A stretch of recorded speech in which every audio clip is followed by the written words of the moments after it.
सोचिए आप एक ऐसे देश में है जहां कोई जीएसटी नहीं है, कोई long term capital gain tax नहीं, कोई short term capital gain tax नहीं है, और यहां पर स्टॉक मार्केट पर ट्रेड करते हैं तो आपको एक भी % ब्रोकरेज नहीं देना पड़ता।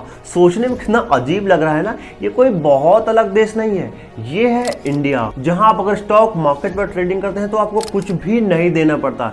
लेकिन इस ट्रेडिंग को हम कहते हैं डब्बा ट्रेडिंग। आपने कभी डब्बा ट्रेडिंग का नाम सुना है? It is naming entities involved in डब्बा ट्रेडिंग। शेयर घोटाले का नया अवतार डब्बा ट्रेडिंग। वीडियो में जानेंगे आखिर डब्बा ट्रेडिंग क्या होती है, डब्बा ट्रेडिंग का क्या मैकेनिज्म होता है, डब्बा ट्रेडिंग कैसे नॉर्मल ट्रेडिंग से अलग है, और ये डब्बा ट्रेडिंग कब से शुरू हुई, सब कुछ जानेंगे इस वीडियो में। तो चलिए शुरू करते हैं। अब ना होगा केवाईसी का झंझट और ना मार्जिन पेमेंट का और टैक्स भी नहीं देना पड़ेगा।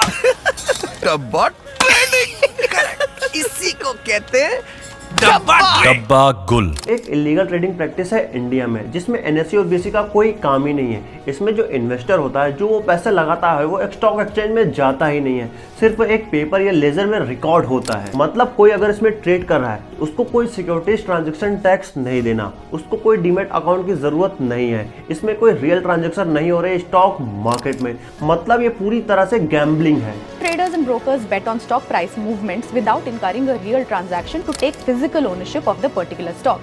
Simply put, it is a gambling centered around stock price movement. डब्बा ट्रेडिंग का अर्थ है कि सौदा किसी एक्सचेंज में रजिस्टर नहीं होता है, लोग आपस में ही सौदा करते हैं, भाव देख लेते हैं एक्सचेंज पे और लेन देन आपस में कर लेते हैं। इसको एक सिंपल एग्जांपल से समझते हैं। जैसे जो रिलायंस का शेयर है, उसका दाम है 2500 रुपए, और आपसे डब्बा ट्रेडर कहता है कि आप इसके 10 स्टॉक खरीद लो, और आप इसको 10 स्टॉक खरीद लेते हो, और जो आप उसके पैसे पे करोगे ये कोई स्टॉक मार्केट में नहीं जाएगा। सिर्फ जो डब्बा ट्रेडर होगा उसको अपने पेपर में नोट कर लेगा कि आपने इतने का ट्रेड बाई किया है। और अगर रिलायंस की शेयर प्राइस 50 रुपए से ऊपर जाती है तो जो डब्बा ट्रेडर होगा आपको 500 रुपए दे देगा। वहीं अगर 50 रुपए से वो नीचे आती है तो आप डब्बा ट्रेडर को 500 रुपए और दे दोगे। मतलब इसका स्टॉक मार्केट से कोई मतलब ही नहीं है, ये पूरी तरीके से एक बेट लग रही है। और इसकी शुरुआत होती है 1992 से, जिसके आसपास हर्षद मेहता का स्कैम हुआ था, और उसी टाइम एलपीजी पॉलिसी आई थी इंडिया में। It is not a Harshad Mehta scam. It is a PV Narasimha Rao scam. Let me say that we will do everything to help our industry to compete effectively. That is a commitment I own up. जिसकी वजह से foreign की company बहुत तेजी से आ रही थी। हर्षद मेहता ने स्कैम भी किया था, तो स्टॉक मार्केट लोगों को बहुत अच्छे से अट्रैक्ट कर रहा था। लग रहा था लोगों को स्टॉक मार्केट में बहुत ज़्यादा पैसा है, अगर हर्षद मेहता इतना ज़्यादा पैसा कमा सकता है तो हम क्यों नहीं कमा सकते।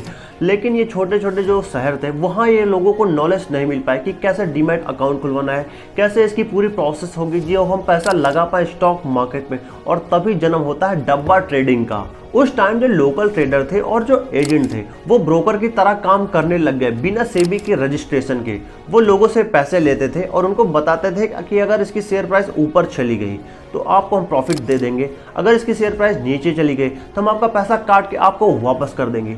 यहीं से शुरुआत होती है डब्बा ट्रेडिंग की। लोगों को भी बहुत अच्छा खासा था, उनको कोई टैक्स नहीं देना पड़ता था, उनको कोई ब्रोकरिंग चार्जेस नहीं देना पड़ता था। क्योंकि आपको पता होगा, सेबी हमेशा ये कहती है कि अगर 10 ट्रेड कर रहे हैं लोग इंडिया में तो उसमें 9 लोग लॉस ही कर रहे हैं। तो इसकी वजह से जो ब्रोकर होते थे उनको भी जरूरत नहीं पड़ती थी कि लोगों से वो ब्रोकिंग चार्जेस ले, वो लोगों से ब्रोकिंग चार्जेस लेते नहीं थे, वो इसी से प्रॉफिट जनरेट करते थे। मतलब ट्रेडिंग को वो लोग बिजनेस बना लिए थे कि जो मैक्सिमम लोग आएंगे वो तो लॉस करके ही जाएंगे। तो हमारा एक बिजनेस है, इसको हमको सेबी को कोई भी पैसा नहीं देना है, ना हमें गवर्नमेंट को कोई टैक्स देना है, ना हमको कोई ब्रोकरेज चार्ज करना है। सिर्फ हम लोगों को एक धंधा दे दिया है, वो अपना पैसा लगा रहे हैं, ऊपर गया तो उनको वापस कर देंगे, नीचे गया तो हम उनको पैसा काट लेंगे, और मैक्सिमम लोग तो लॉस करके ही जाएंगे। ये तो सेबी हमेशा से कहते आ रही है। को असली शेयर मिलते हैं और ना ही कोई रजिस्टर्ड प्रूफ, सिर्फ मुनाफा या फिर घाटा नगद में सेटल होता है, और इन पर ना कोई टैक्स देना होता है और ना ही इनकी कोई सेफ्टी होती है। दूसरी सबसे इंपॉर्टेंट चीज जो डब्बा ट्रेडिंग को बढ़ावा मिला, वो मिला जो कैश का सेटलमेंट होता था।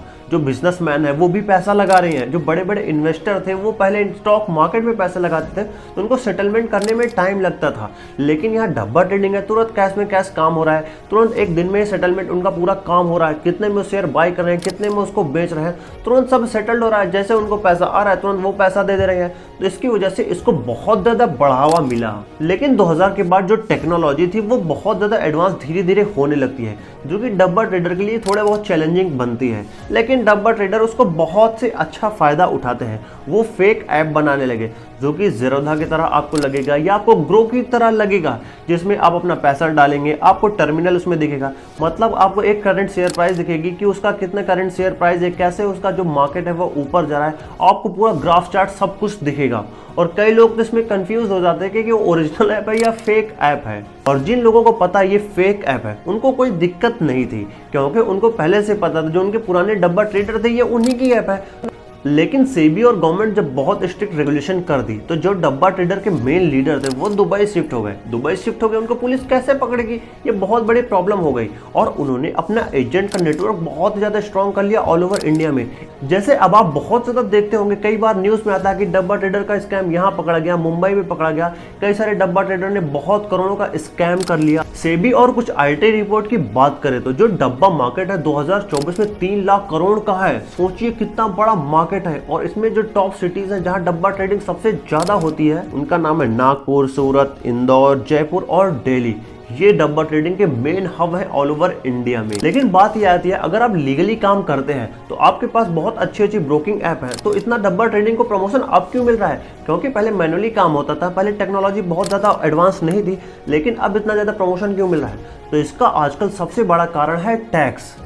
जहां आपने एक सेमिनार का वीडियो देखा होगा जहां एक ब्रोकर है वो कहता है इंडियन गवर्नमेंट को कि इंडियन गवर्नमेंट हमारी एक स्लीपिंग पार्टनर है, हमसे ज़्यादा वो रेवेन्यू जनरेट करके लेके जाती है। जो इंडियन गवर्नमेंट है वो ब्रोकिंग से ज़्यादा रेवेन्यू खुद जनरेट करती है, क्योंकि उसको उसमें GST मिलता है, उसको उसमें सिक्योरिटीज ट्रांजेक्शन टैक्स मिलता है, उसको उसमें LTCG मिलता है, उसमें उनको STCG मिलता है। जब इतने ज़्यादा टैक्स लेके जाती है गवर्नमेंट तो ब्रोकिंग ऐप को कम प्रॉफिट मिल पाता है। जो ट्रेडर है उनका तो लॉस हो ही रहा है, क्योंकि 10 ट्रेडर में से अगर 9 लॉस में है और जो बचे सब गवर्नमेंट लेके जा रही है, कुछ बचा वो ब्रोकिंग ऐप लेके जा रही है, तो इनका ट्रेडर का क्या बचेगा? तो ये एक मेन रीजन बनता है जिसकी वजह से डब्बा ट्रेडिंग को बहुत ज़्यादा प्रमोशन मिल रहा है आजकल इंडिया में। अब आपको लगता होगा कि जो डब्बा ट्रेडिंग है वो बहुत अच्छी चीज है इंडिया में, लेकिन भाई साहब आप बहुत ज्यादा गलत है। अगर आप डब्बा ट्रेडिंग करते हुए पकड़े जाते हैं इंडिया में तो आपको 10 साल से ज्यादा सजा हो सकती है और आपको 25 लाख से ज्यादा फाइन देना पड़ सकता है। ये तो सिर्फ सेबी के लॉ है, आपके ऊपर इनकम टैक्स एक्ट के भी जो प्रोविजन है वो भी लगेंगे, आपके ऊपर मनी लॉन्ड्रिंग का केस लगेगा, मतलब आपका घर बार सब कुछ बिक जाएगा अगर आप इसमें फंस जाते हैं तो। जैसे मैं आपको एक केस बताता हूँ, सूरत में एक आदमी था, वो डब्बा ट्रेडिंग करता था 1500 करोड़ रुपए का डेली इंडिया में। उसके बहुत सारे क्लाइंट थे, वो बहुत लोगों को सर्विस देता था, उनके जो पैसे होते थे उनको वो ग्रो करता था और वो फेक टर्मिनल यूज करता था, फेक ऐप यूज करता था। और जब उसको सेबी ने पकड़ा तो उसके 250 करोड़ रुपए की एसेट सीज कर दी गई। मेरा आपसे एक निवेदन है, जो इलीगल बेटिंग होती है या लीगल भी बेटिंग होती है, मानता हूँ गवर्नमेंट उसको लीगल कर दी, लेकिन इन सबसे हमेशा दूर रहेगा। उसमें जो मेन पार्टी होता है, जो आपको गेम खिलवाता है या जो डब्बा ट्रेडर होगा, सिर्फ वही प्रॉफिट जनरेट करके जाएगा और जितने लोग खेलने वाले होंगे वो कभी भी प्रॉफिट जनरेट नहीं कर पाएंगे। और इस वीडियो में इतना ही। अगर वीडियो आपको पसंद आए तो वीडियो को लाइक कीजिएगा, चैनल को सब्सक्राइब भी कीजिएगा। तब तक के लिए धन्यवाद, जय हिंद।